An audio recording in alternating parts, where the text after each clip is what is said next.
کو اپنے شوہروں کے ساتھ جب وہ آپس میں جائز طور پر راضی ہو جائیں نکاح کرنے سے مت روکو۔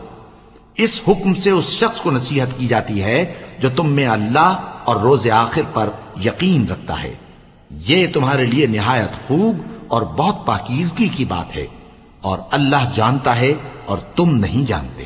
اور مائیں اپنے بچوں کو پورے 2 سال دودھ پلائیں، یہ حکم اس شخص کے لیے ہے جو پوری مدت تک دودھ پلوانا چاہے، اور دودھ پلانے والی ماؤں کا کھانا اور کپڑا دستور کے مطابق باپ کے ذمے ہوگا۔ کسی شخص کو اس کی طاقت سے زیادہ تکلیف نہیں دی جاتی، تو یاد رکھو کہ نہ تو ماں کو اس کے بچے کے سبب نقصان پہنچایا جائے اور نہ باپ کو اس کی اولاد کی وجہ سے نقصان پہنچایا جائے، اور اسی طرح نان و نفقہ بچے کے وارث کے ذمے ہے۔ اور اگر دونوں یعنی ماں باپ آپس کی رضامندی اور صلاح سے بچے کا دودھ چھڑانا چاہیں تو ان پر کچھ گناہ نہیں، اور اگر تم اپنی اولاد کو دودھ پلوانا چاہو تو تم پر کچھ گناہ نہیں، بشرطے کہ تم دودھ پلانے والیوں کو دستور کے مطابق ان کا حق جو تم نے دینا کیا تھا دے دو۔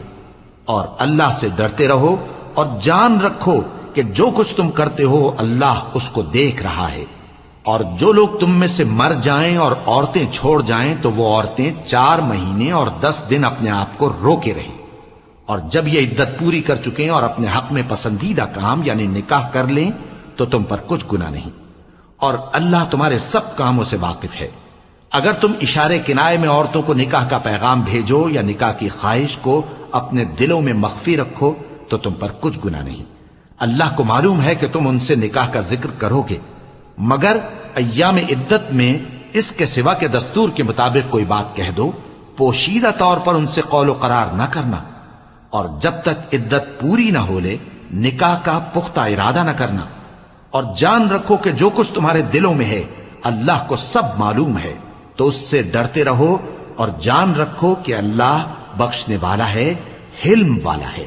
اور اگر تم عورتوں کو ان کے پاس جانے یا ان کا مہر مقرر کرنے سے پہلے طلاق دے دو تو تم پر کچھ گناہ نہیں، ہاں ان کو دستور کے مطابق کچھ خرچ ضرور دو، یعنی مقدور والا اپنے مقدور کے مطابق دے اور تنگ دست اپنی حیثیت کے مطابق۔ نیک لوگوں پر یہ ایک طرح کا حق ہے۔ اور اگر تم عورتوں کو ان کے پاس جانے سے پہلے طلاق دے دو لیکن مہر مقرر کر چکے ہو تو آدھا مہر دینا ہوگا۔ ہاں اگر عورتیں مہر بخش دیں یا مرد جن کے ہاتھ میں عقد نکاح ہے اپنا حق چھوڑ دیں اور پورا مہر دے دیں تو ان کو اختیار ہے۔ اور اگر تم مرد لوگ ہی اپنا حق چھوڑ دو تو یہ پرہیزگاری کی بات ہے، اور آپس میں بھلائی کرنے کو فراموش نہ کرنا۔ کچھ شک نہیں کہ اللہ تمہارے سب کاموں کو دیکھ رہا ہے۔